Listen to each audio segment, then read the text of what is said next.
Apenas fazendo uma revisão para todos, especialmente aqueles que não estiveram conosco nesses estudos passados. Nós também temos feito,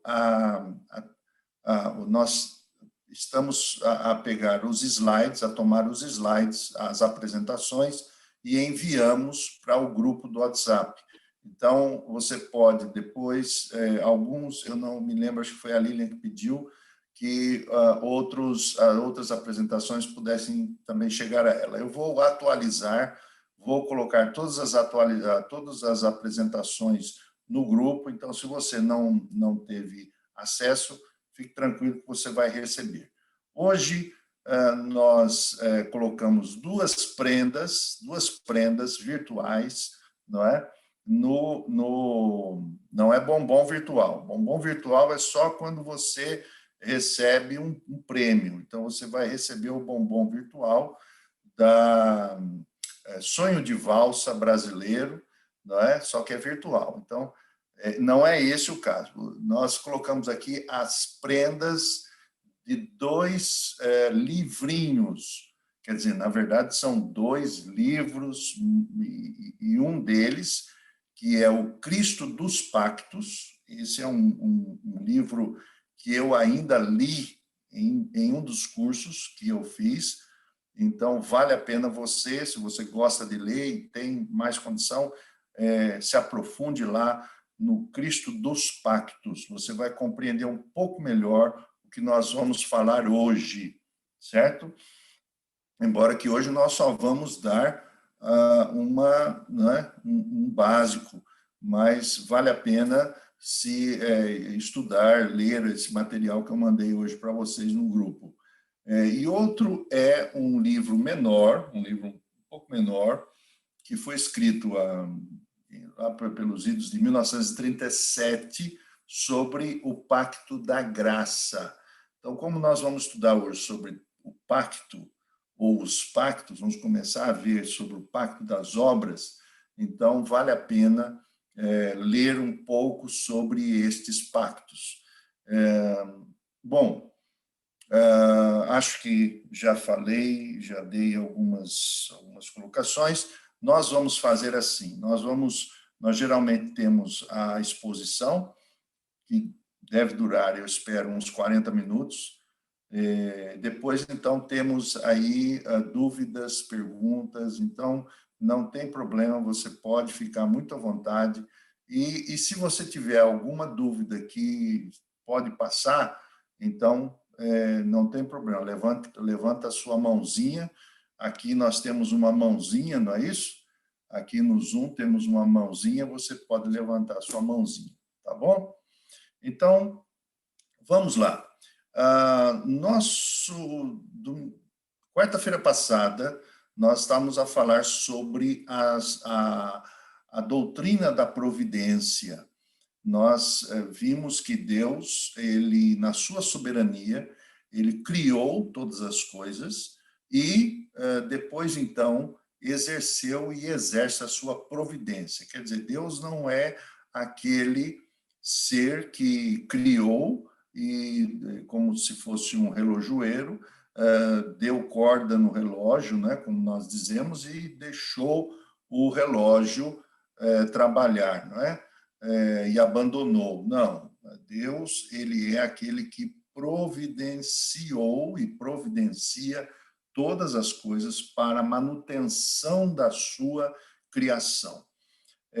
Nós falamos um pouco sobre a extensão dessa providência, o que envolve, né, até onde vai essa providência de Deus. Quer dizer, o que é providência? Manutenção. Por exemplo, enquanto nós estamos a falar aqui, o mundo, o planeta, ele está a ter sua rotação normal, a ter uma trasladação, não é? Como sempre, o mundo viveu. Deus é quem dirige, governa, mas ele não só governa esses elementos dos astros, das galáxias, mas ele também providencia na sua soberania o controle de todo o seu reino. Então, eu vou compartilhar aqui a nossa telinha, nosso ecrã, e nesse ecrã nós observamos aqui, apenas estou fazendo essa revisão, nós compartilhamos aqui um pouco da providência, da extensão da providência divina. Então, deixa eu colocar aqui, pois está aqui. Então, nós vimos aí, até onde vai a providência divina, nós vimos justamente esse quadro final, antes de encerrarmos o estudo de quarta-feira passada. Então, está aí, vimos toda essa extensão, esse governo, quer dizer, Deus tem o controle do mundo invisível, do mundo visível, da igreja e das trevas também, né? Então, não existe essa diferença ou dois governos, né?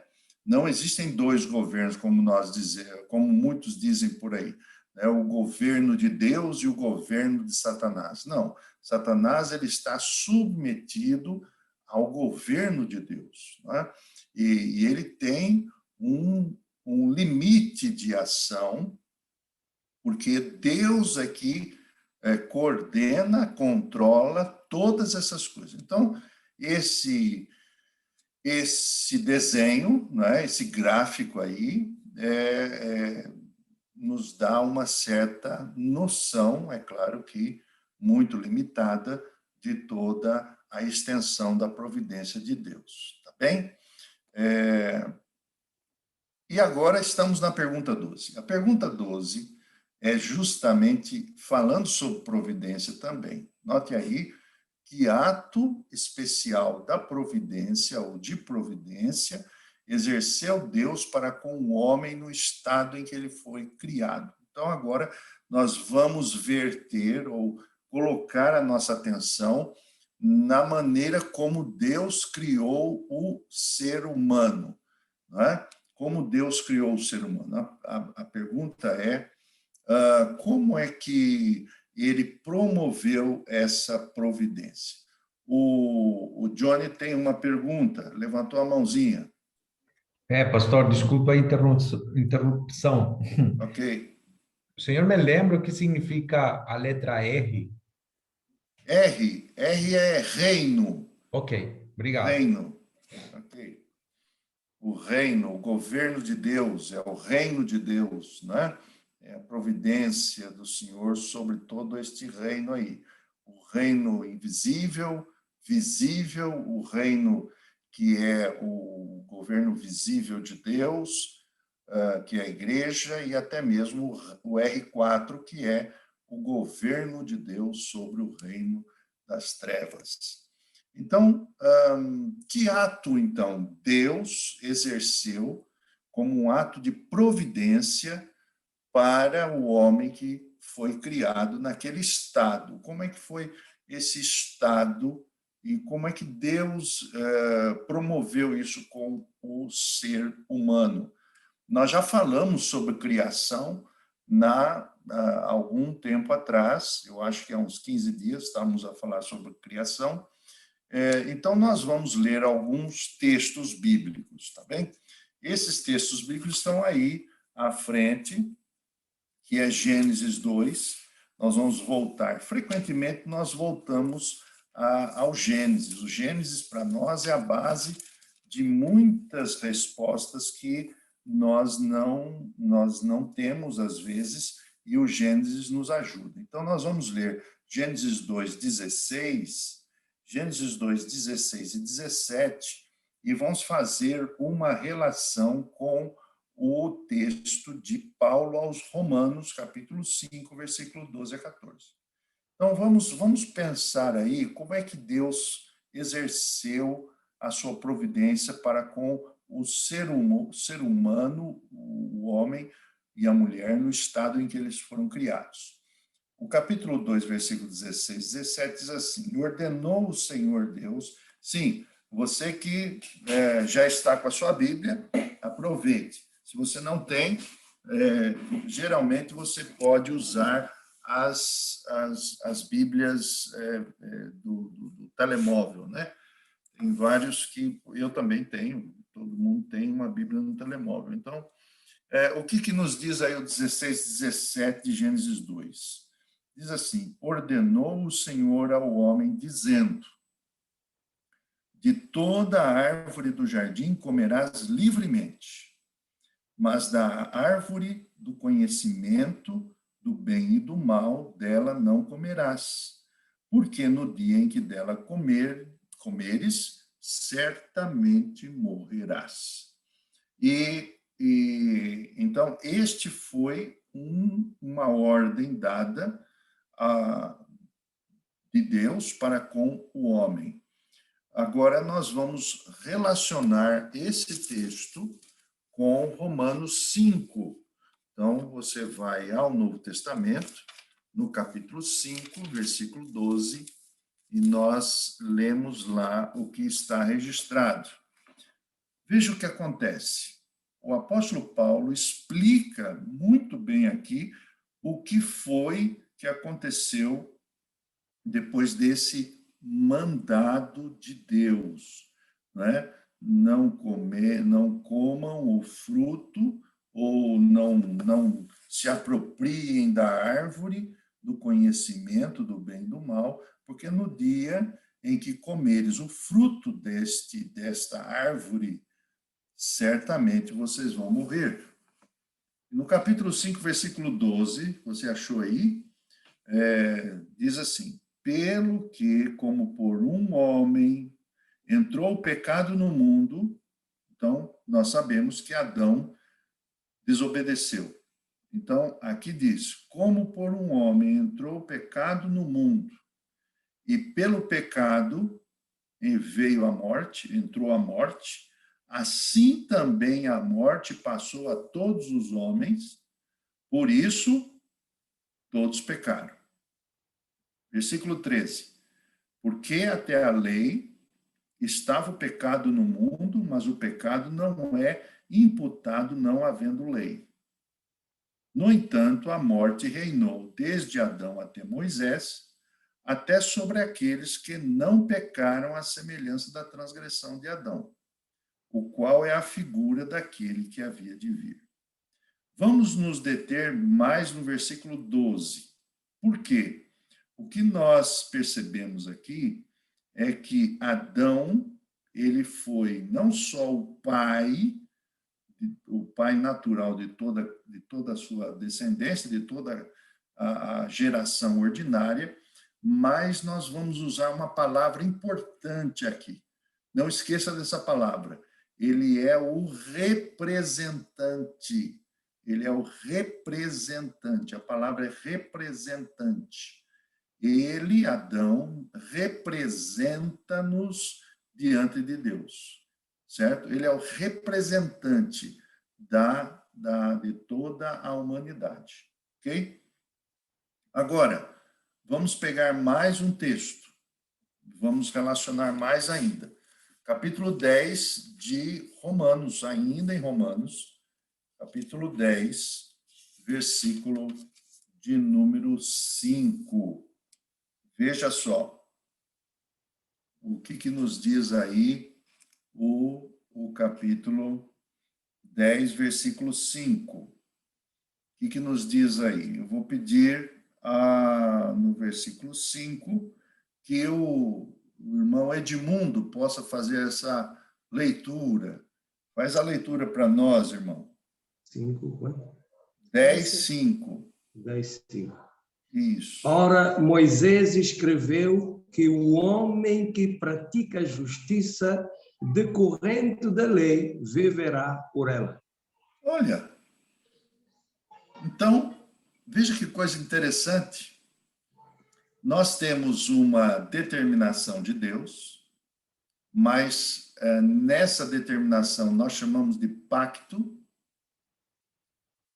Foi um pacto que Deus fez com o ser humano, Nesse pacto, o Adão e Eva, eles representavam a humanidade e, ainda mais, nesse pacto, que é um pacto de obras, que nós vamos explicar daqui a pouco, esse pacto dizia que se o homem obedecesse, o que iria acontecer com esse homem?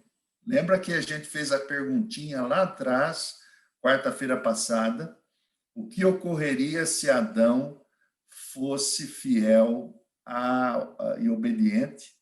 O que diz o texto? O texto do capítulo 10, versículo 5, diz aqui que Moisés descreveu a justiça que é pela lei, quer dizer, as obras.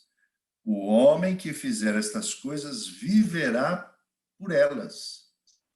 Vocês estão percebendo que a proposta que Deus fez para o ser humano era a proposta de que, se o homem obedecesse, ele viveria. Estão a perceber isso? Quer dizer, o que é isso? Isso é uma aliança, isso foi um concerto, um pacto que Deus fez com o ser humano, que ele viveria eternamente se ele obedecesse. Ok? Então, este pacto aí, esse pacto é chamado... deixa eu colocar aqui a nossa... deixa eu compartilhar, né? Que eu tirei o compartilhamento. Vou compartilhar mais uma vez. Então, esse pacto é um pacto de vida, não é? Veja a resposta aí. Eu vou pedir a Rosane. Rosane está firme aí? Lê a resposta para nós aí dessa pergunta 12, que está no ecrã. Quando Deus criou o homem, fez com ele um pacto de vida, com a condição de perfeita obediência. Proibiu de comer da árvore da ciência do bem e do mal, sob pena de morte. Então, é claro aí, obrigado, é claro uma coisa, Deus fez com ele um pacto de vida. Você quer viver, então, você há de obedecer-me perfeitamente. E veja que para nós, às vezes, é uma coisa tão simplória, né? Comer ou não comer, né? Comer um fruto, que a gente já viu aqui que não é nem maçã, a gente não sabe se é jaca ou melancia, a gente já viu isso, né? Já deu umas boas risadas na quarta-feira passada. Mas aqui é que morou toda a questão. Não é apenas uma ilustração aqui. Aqui é um teste de vida, mas, sobretudo, é um pacto de vida. Deus prometia dar ao homem vida eterna, enquanto que ao homem cumpria a sua fidelidade. Ele como representante de toda a humanidade. Não é isso? Ok? Então, esse é o ponto que nós vamos chamar, daqui a pouco, efetivamente, como pacto das obras. Eu me adiantei um pouco aqui, mas nós já sabemos que esse pacto existiu e Deus fez com o ser humano esse pacto. Agora, vamos mais um bocadinho, vamos abrir o texto de Lucas, capítulo 10, versículo 25. Lucas, capítulo 10, versículo 25, até o versículo 28.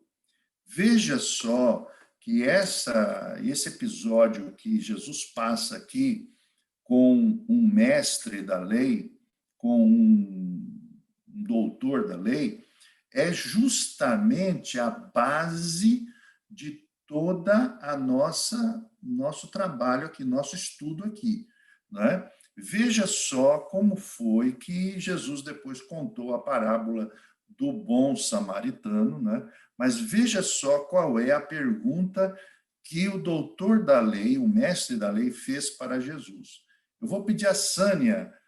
Sânia, você pode ler para nós, por favor, Lucas, o Evangelho de Lucas, capítulo 25, ao versículo 28, faz favor?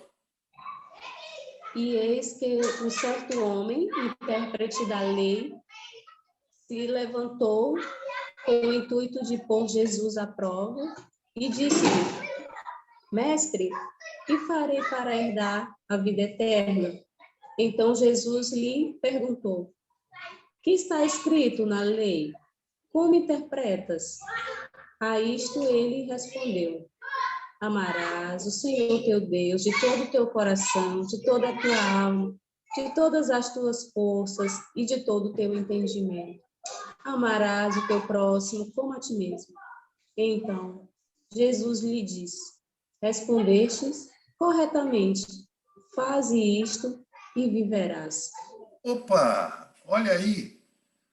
Perceberam aí onde é que Jesus quis chegar? Jesus quis chegar nessa resposta quando este doutor da lei perguntou para Jesus: o que eu farei para herdar a vida eterna? Veja que a questão aí é eternidade, é chegar à eternidade. Então, Jesus vai dizer a esse doutor, esse mestre da lei, o que está escrito na lei? O que está escrito na lei? A lei vai dizer para você o que você está a perguntar. E aí, o que ocorre? Ocorre que esse mestre que conhecia a lei vai dizer: olha, a lei diz que temos que amar a Deus de todo o coração, de toda a alma, de todo o entendimento, de todas as forças, e o teu próximo como a ti mesmo. E Jesus disse: se você fizer isso, quer dizer, se você obedecer, se você amar, você vai viver eternamente. Percebem aí, então, que a lei, ela fecha numa questão de obras. Obras. Percebem aí? Quer dizer, é fazer ou não fazer. A questão toda está nesse pacto das obras, por incrível que pareça. E, naturalmente, essas ordens, elas são dadas também, por exemplo, a Noé, a Abraão, não é? Justamente essa questão da lei. Você obedecer, você vai viver eternamente. Ok? E nós sabemos que não foi bem assim a história, não foi assim que ocorreu, não é? O Adão, como nosso representante, ele desobedeceu, não é? Então, vamos agora... Alguém levantou a mão aí? Não, né? Acho que não. Então, vamos agora perceber uma coisa. Tudo está fundamentado na questão de fazer, de obedecer. Amar a Deus, no sentido de não amar-me a mim mesmo, né? Não estar em mim, mas estar em Deus e estar no outro. Então, esse é o âmago da eternidade. Vamos agora pensar um pouco na questão do pacto em si. Esse pacto que Deus fez. Vamos literalmente tentar entender o que é pacto, certo? Vamos entender o que é pacto. E aqui nós vamos ver uma coisa. O que é um pacto? Olha aí. Sabem o que é pacto? Pacto é isso aí que vocês estão vendo, ó. O que é um pacto? Pacto é um acordo, um arranjo, não é isso? Um arranjo mútuo entre duas partes ou mais partes para dar ou fazer algo. Basicamente, quando nós vamos definir o que é pacto, nós definimos nesses termos aí. certo? Você quer se casar, não é? Então, o que é o casamento? O casamento é uma aliança, é um pacto. E é um pacto onde duas pessoas elas estão se propondo a fazer uma associação, não é?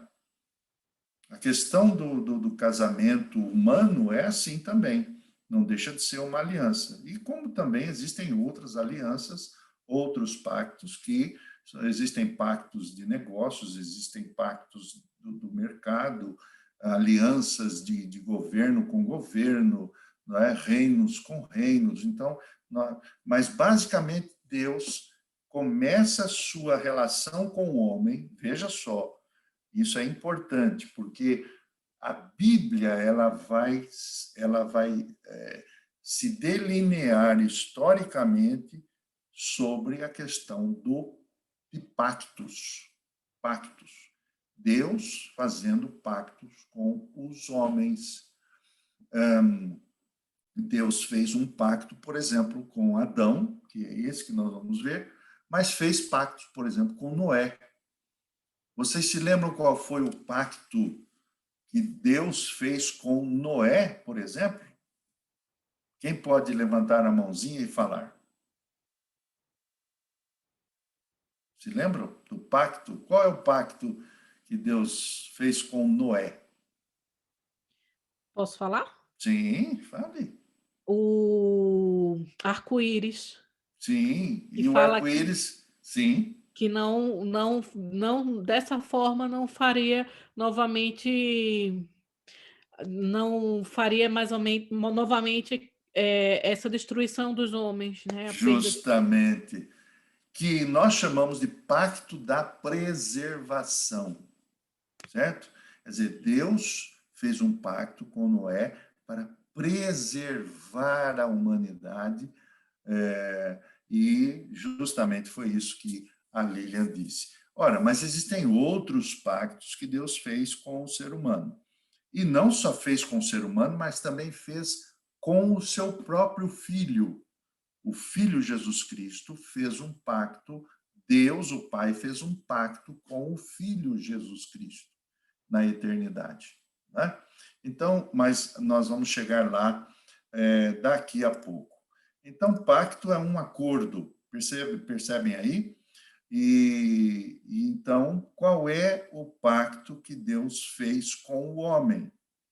O pacto de Deus com o homem é um acordo, veja, é um acordo de dar algo com a condição de que o homem fará algo da sua parte. Ou poderá ser inteiramente gracioso, como você percebe em Gênesis 9. Mas, basicamente, o pacto sempre é bilateral, né? Bilateral. No caso aqui, Deus prometeu a vida eterna e o ser humano, ele, para cumprir esse pacto, ou para corresponder a esse pacto, a palavra melhor é corresponder, né? Qual seria a ação do ser humano? Era obedecer, amar a Deus de todo o coração, não é? Então, esse era o pacto que Deus fez com o ser humano. E quantos pactos, agora, veja a perguntinha aí, quantos pactos... não, é isso? Deixa eu ver aqui. Quantos pactos... Como é que está lá? Quantos pactos, sim, quantos pactos Deus fez com o homem para a eternidade? Quer dizer, quantos pactos Deus fez com o homem para a eternidade? Então, eu vou pedir aí a nossa irmã, a nossa irmã Ludmila, não precisa ler em russo, falar em russo, só em português. Você pode ler para nós isso que está aí no ecrã, por favor. Deixa Sim, eu... pastor. Faz favor. Deus fez um pacto principal com o homem. É chamado Pacto das Obras. Foi um plano pelo qual a raça humana poderia conseguir a vida eterna por meio das obras, isto é, pela perfeita obediência à vontade de Deus. Então, esse pacto, ele é chamado de Pacto das Obras. Por quê? Porque é um pacto feito para ter vida eterna por meio das obras. O que é obras? Obras são ações, obras são obediência, né? Perfeita obediência à vontade de Deus. Correto? Ok? Parece que tem alguma perguntinha aí no...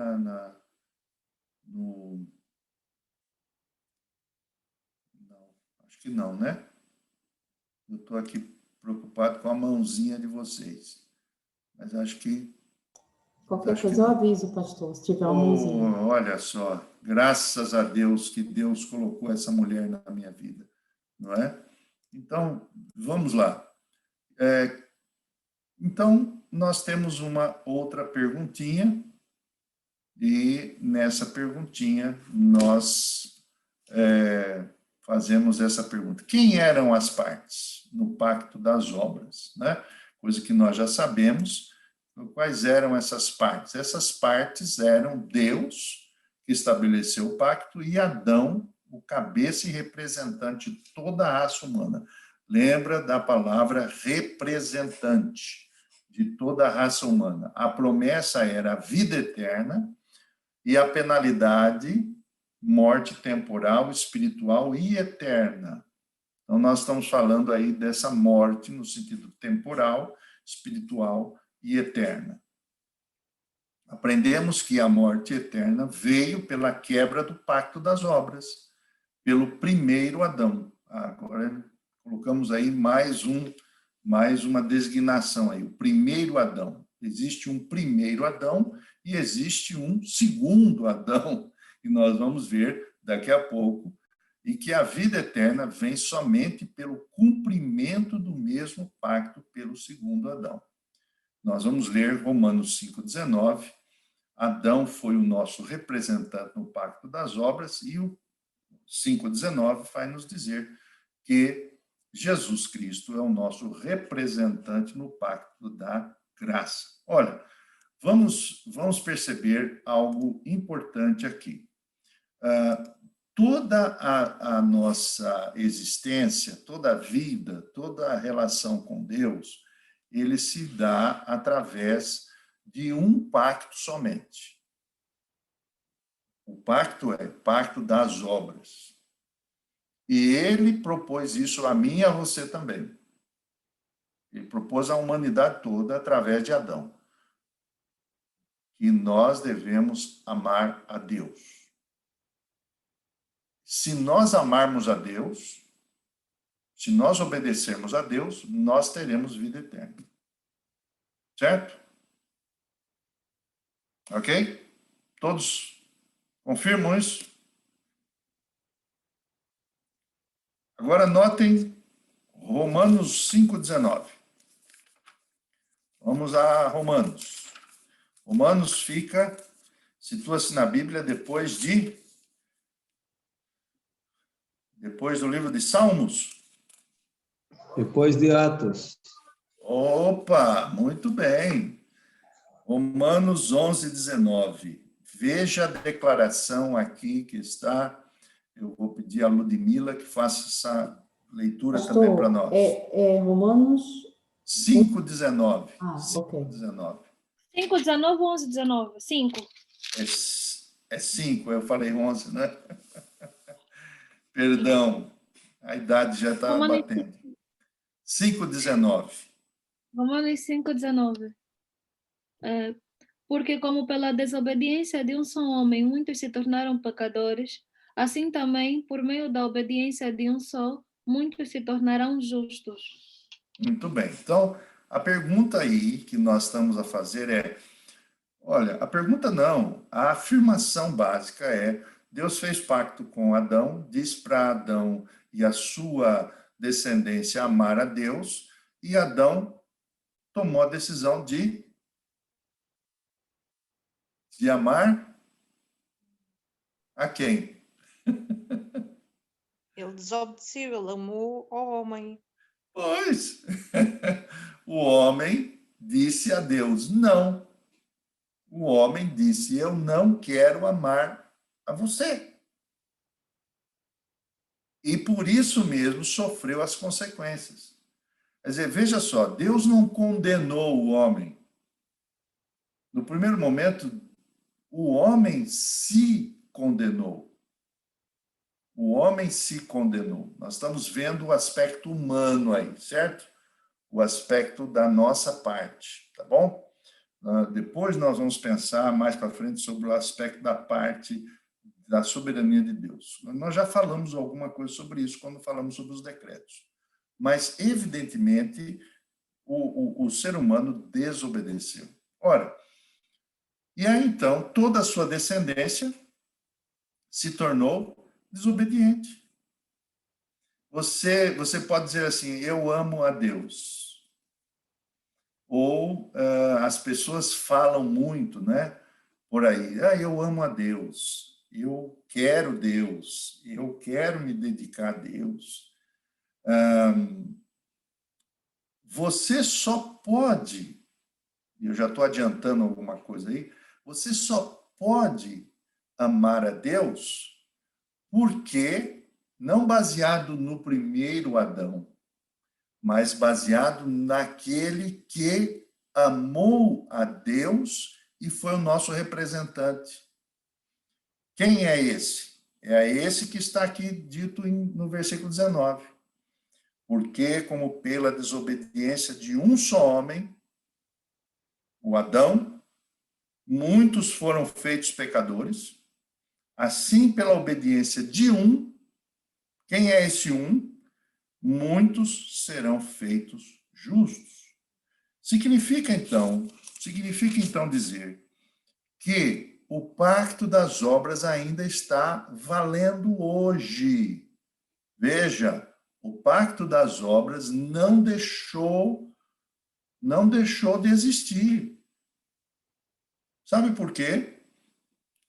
Vamos ler, eu vou pedir a Ana Maria para ler para nós.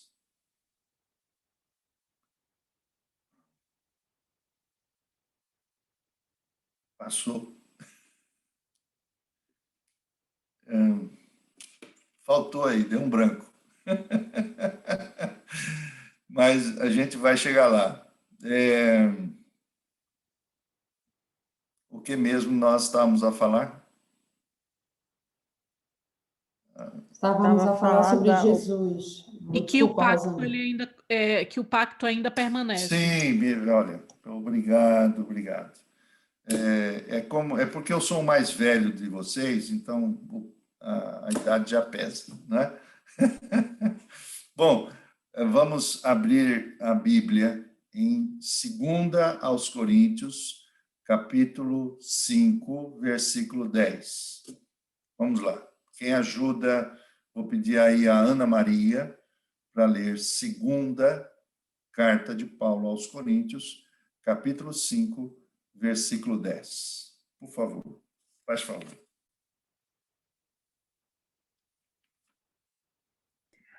Porque importa que todos nós compareçamos perante o tribunal de Cristo, para que cada receba segundo o bem ou o mal que tiver feito por meio do corpo. Epa! Olha aí, olha o pacto das obras aí valendo. Deus não eliminou o pacto das obras.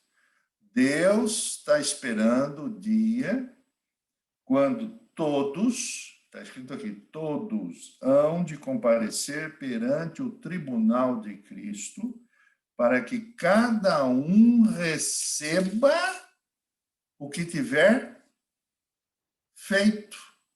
Ora, isso são obras. Por meio do corpo, ou bem ou mal. Então, Veja que coisa interessante. Deus não esqueceu. Não, não, não, não. O Johnny levantou a mão. Pastor,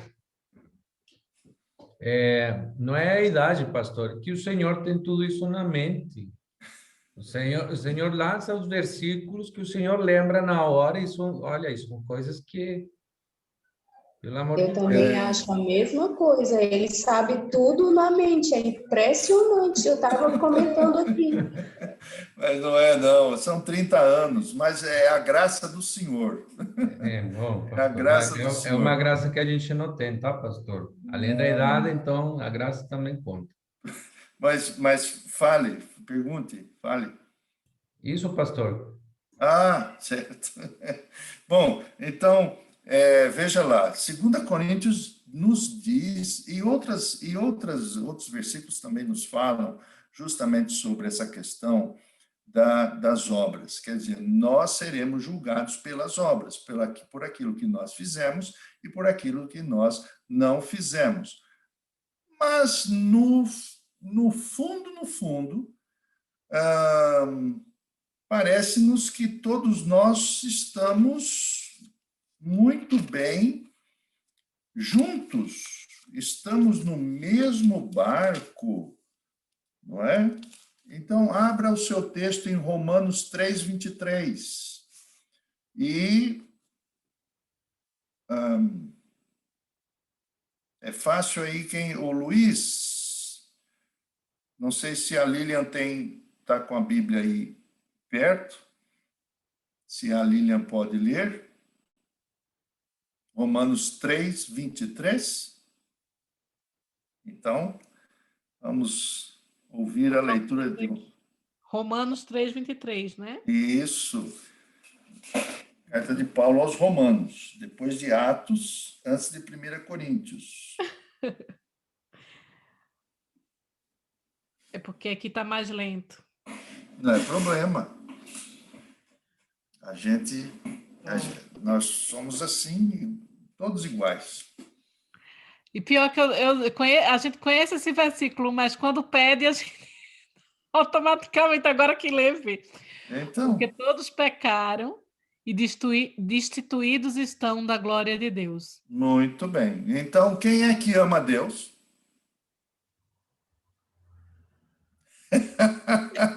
Quem é fiel? Quem é fiel? Eu amo a Deus. Quando alguém disser assim, eu amo a Deus, você sempre fica no Brasil, viu, pastor Edmundo? A gente diz assim, fica com a pulga atrás da orelha. Sabe o que é isso, Elisete? Pulga atrás da orelha? Fica assim, com o pé atrás. Quando alguém diz assim, eu amo a Deus, eu quero Deus, né? Por quê? Porque todos estão. Veja a situação. Agora nós vamos ler capítulo 3 de Romanos ainda, a partir aí do versículo 10. Veja lá. Vou pedir a Sânia para fazer essa leitura. Vamos ouvir aí. Romanos 3, versículo 10, até o versículo 18. Como está escrito, não há um justo, nenhum sequer. Não há ninguém que entenda, não há ninguém que busque a Deus. Todos se extraviaram e juntamente se fizeram inúteis. Não há quem faça o bem, não há nenhum só. A sua garganta é um sepulcro aberto. Com as suas línguas tratam enganosamente. Peçonha de áspides está debaixo de seus lábios, cuja boca cheia está de maldição e amargura. Os seus pés são ligeiros para derramar sangue. Em seus caminhos há destruição e miséria. E não conheceram o caminho da paz. Não há temor de Deus diante de seus olhos. Olha que retrato bom. Nós temos que colocar esse retrato no WhatsApp, na rede social, no Instagram, né? Faz um retrato desse e expõe no Instagram para você ver. Por exemplo, eu sou desse jeito. Hein? Você perde todos os likes possíveis, né? Não vai ter amigos mais, pastor. Vai acabar com Quem é que tudo. vai querer ser amigo de uma pessoa dessa? No currículo, pastor, procurando emprego na bio ali. Olha, você está desempregado. Se você postar isso, não tem jeito. Vai ser... Então, mas essa é a realidade minha e da humanidade toda. Não existe. Por quê? Porque o nosso amigo Adão, quando ele desobedeceu, essa desobediência passou de geração ordinária a geração ordinária. Então, eu não posso, eu não consigo e nem vou nunca amar a Deus como Adão foi pedido no pacto das obras que Deus fez com ele, porque Deus queria a perfeita obediência. E perfeita obediência nós não temos. Nós temos alguma coisa que a gente pode fazer por aqui, mas isso não rompe a barreira. Eu gostei da palavra, a versão que a Lilian leu. A Lilian leu Romanos 3:23. Tem duas versões, uma atualizada e uma corrigida mais antiga. Eu sou mais antigo, gosto do mais antigo. Então, diz assim, porque todos pecaram e destituídos. Não é apenas carente, é destituídos. A ideia de carente dá aquela ideia de carestia, de miserável, está certo também. Mas a questão de destituição, por quê? Porque o homem falava com Deus e possuía uma mesma relação com Deus. Quando o homem ele fechou-se, então o que aconteceu? Ele caiu da condição. Então, essa é a condição da humanidade. E qual vai ser, com toda... Veja só, aí é uma questão de equação matemática. Se os homens caíram, qual vai ser a sentença diante do tribunal de Cristo? Qual vai ser? Quem? A morte. A morte. A morte eterna. A morte eterna. A morte eterna. Quando Deus olhar para você, ou para você não vou nem usar você, mas vamos supor que hoje nós estamos numa outra condição, mas quando Deus olha para o homem sem Cristo, ele vai olhar no tribunal dele, ele vai fazer o quê? Não tem outra. Você não foi fiel, você não me amou, você está junto com toda essa turma aqui. Ok? Então, importante dizer isso. Sabe por quê, meus irmãos? Aqui, não sei se vocês perceberam, eu vou compartilhar aqui a tela de novo, essa gravura aqui que vocês estão vendo, né? Não sei se todos estão vendo aí com detalhes, né? Mas você tem aqui um pouco da história do mundo, né? Do ser humano. Você vê aí em duas vezes, né? O Adão e Eva, né? Logo depois do pecado, eles cosem aquela roupa deles, e depois, então, eles são expulsos do paraíso pelo anjo, pelo arcanjo, não é?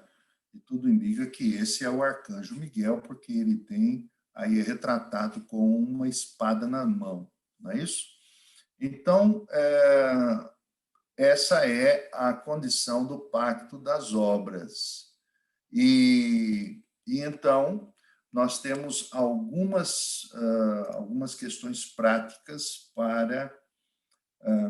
para tratar hoje.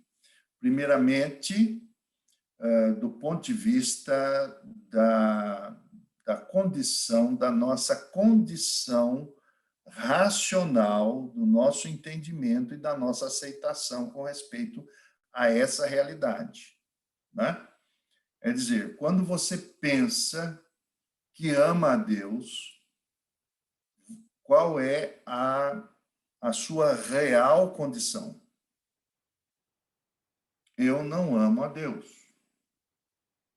Eu, de pronto, propriamente, o que é amar a Deus? E aí, então, vamos trabalhar isso. O que é amar a Deus? Amar a Deus não é sentimento. Amar a Deus é obediência, não é? Então, quando Jesus Cristo falou para aquele mestre da lei, né? O que farei para herdar a vida eterna? Ele disse, olha, faze isto e viverás. O que fazer? Amar a Deus com toda a força, com toda... Então, esse é um detalhe importante, porque nós, quando falamos amar, a palavra amar aqui, principalmente para nós latinos, né? Latinos e lusófonos, a palavra amor tem uma concepção muito de sentimento, né? De romance. Quando a gente diz assim para a esposa, né? Querida, eu te amo. Eu acho que a esposa da gente diz assim, vai lá e lava a louça, se você me ama, não é? Keren, por favor, Keren, pode falar. Abra o seu... É o meu irmão que queria fazer uma pergunta. Pois não, pode fazer. Boa noite. Boa noite. É o seguinte, nós sabemos, por exemplo, que nós não temos a capacidade de cumprir o que Deus nos pede, de obedecer perfeitamente. Mas, por exemplo, na Bíblia diz também que não nos vem, por exemplo, tentações ou provações que não são, por exemplo, superiores à nossa capacidade, que Deus nos dá para suportar. Então, eu queria compreender isso, porque de Deus nos dá uma tarefa no início, Adão, né? Que é o nosso representante, dar a ele uma tarefa e ele não tem essa capacidade de cumprir essa tarefa. Então, por que Deus deu essa tarefa a ele? Ok. Boa pergunta, excelente. Vamos nos Qual o nome do lembrar... irmão? O nome Sim, desculpe, o nome? Éder. Éder. Rapaz, Éder, você... Edmundo é o seu pai, Éder? Sim. Rapaz, olha, Deus é grande, viu, pastor Edmundo? Porque esses meninos são muito bonitos. Com todo respeito, viu? É uma brincadeira santa. Mas vamos nos lembrar, então, da pergunta do Éder. A pergunta foi, como é que Deus deu uma ordem, ou criou esse pacto com Adão, e, no caso, sabendo que Adão, né, ou que o Adão não podia cumprir. Na verdade, essa é a próxima perguntinha que nós vamos entrar aí na semana que vem. Mas, na verdade, antes da queda, Adão podia perfeitamente dizer que amava a Deus. Então, nós estamos falando de um processo ou de uma transição. Quando Deus criou o ser humano, Deus criou o ser humano perfeito em que sentido? Pleno para amar a Deus. E ele amava a Deus de fato. E ele podia continuar amando a Deus. Estava, por exemplo, vamos nos lembrar que aquela árvore, não é, que estava lá no Éden, estava lá. E nós não sabemos quanto tempo a vida de Adão e de Eva foi vivida naquele âmbito. Mas, enquanto eles estavam lá, eles estavam perfeitamente prontos à obediência, até porque Deus descia até eles e se comunicava com eles, andava com eles no jardim, vivia, comungava, havia um relacionamento pessoal de Deus com o homem e a mulher. Porém, houve essa decisão, não é? E essa decisão foi do homem, quer dizer, é um arbítrio. O homem antes, veja só, o homem antes, coisa que nós vamos ver lá na frente, mas eu estou antecipando. O homem antes, ele podia e tinha plenas condições de dizer: eu quero isso, eu não quero isso, eu escolho desse jeito, eu escolho daquele jeito. Então, basicamente, o problema está hoje, é que nós hoje não conseguimos amar como Adão amou antes de desobedecer a Deus. E esse é o ponto. Esse é o ponto aí. Ok? E a Vânia pediu uma mãozinha lá. Pastor, não sei se estou certa à ideia que eu ia falar sobre a pergunta do irmão. Pronto, porque eu ia falar nisso, é porque Adão e Eva, eles na altura tinham um livre-arbítrio, então eles tinham o poder da escolha. É assim. Isso mesmo, isso E mesmo. hoje em dia reflete-se muito no sentido de o humano perdeu o direito ao livre-arbítrio a partir do momento em que o Adão e Eva pecaram. Tudo bem que Deus só dá aquilo que nós suportamos, mas o ser humano depois faz a escolha. Se não suporta, desiste. Se não suporta, suicida-se. Se não suporta, entra num drama. Quer dizer, é uma escolha dele.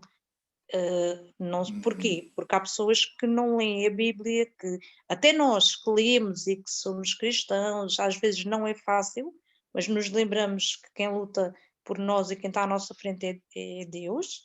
Então, quem não lê, quem não sabe nada sobre Deus, não tem esse princípio, não é?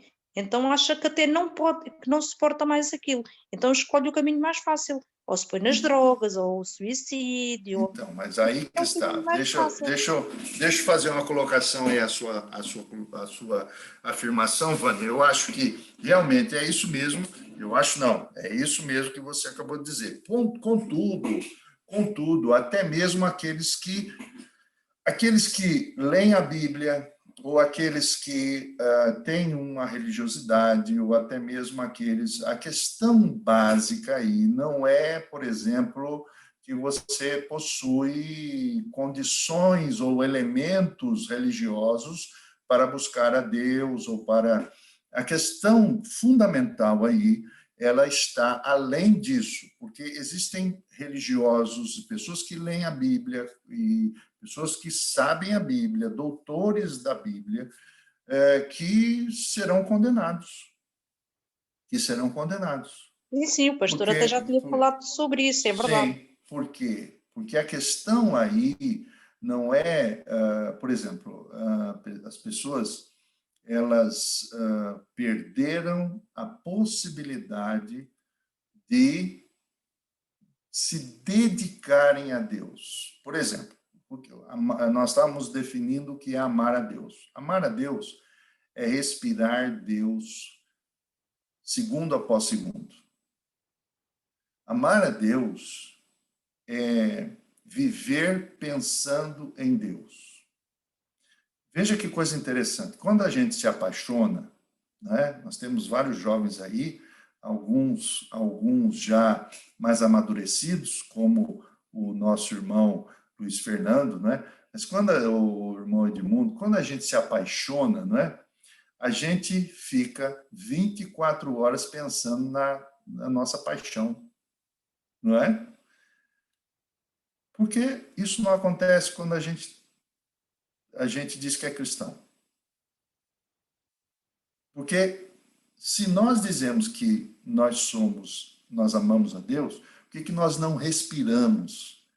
A nossa respiração, o nosso desejo, o nosso anelo, o nosso...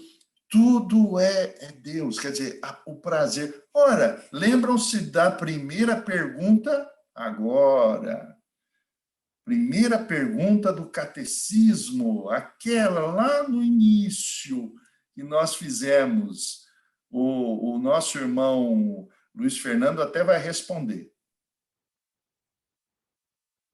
Irmão Luiz Fernando. Ele... O fim principal do homem. Qual é o fim principal do homem? Diga lá, irmão. Glorificar a Deus e gozá-lo para sempre. Glorificar. O fim principal, último, do ser humano é glorificar a Deus e gozá-lo.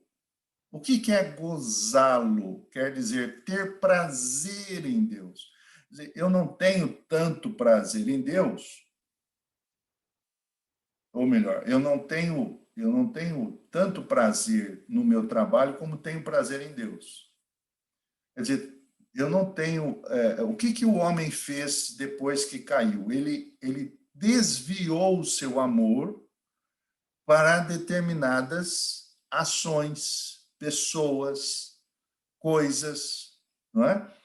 Ele se tornou um idólatra.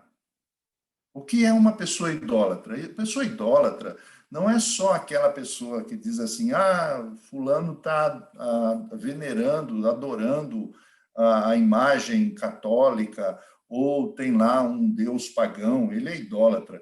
Idólatra é todo aquele que coloca Deus e o seu amor por Deus por outra coisa.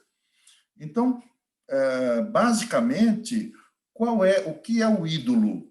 Não é? O que é o ídolo? O ídolo, para nós, é um elemento que está dentro de nós.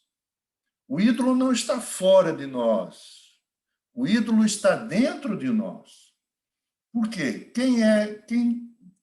Para que eu vivo? Por que eu estou fazendo os meus estudos? Para que eu trabalho? Qual o meu objetivo na vida? O meu objetivo na vida é ser doutor em teologia, dar aula em universidades. Tudo isso é bonito, isso é válido. Mas só que a questão é, isso está refletindo o seu prazer em Deus? Será que Deus realmente é o nosso prazer? Do ponto de vista básico, todos nós não fizemos ou fazemos do nosso amor um amor a Deus. Então, esse é o problema maior do homem. O que é amar a Deus? Amar a Deus não é só uma questão de, eu amo a Deus, eu dou meu dízimo, eu dou uma oferta, ou eu faço determinadas ações práticas de caridade, tudo isso envolve. Mas se tudo isso não estiver focado na glória de Deus, quer dizer, o que é glorificar a Deus? É ter Deus como centro da vida. Ok? Muito bem, pastor. A nossa hora já está avançadíssima, teve gente da Rússia aí, que a gente já sabe. Pois. Então, vamos finalizar. Então, estávamos aí. Quarta-feira que vem, nós vamos ficar com a 13ª pergunta, não é? Então, vamos fechando assim o nosso tempo aqui. Deus abençoe a vida de todos vocês.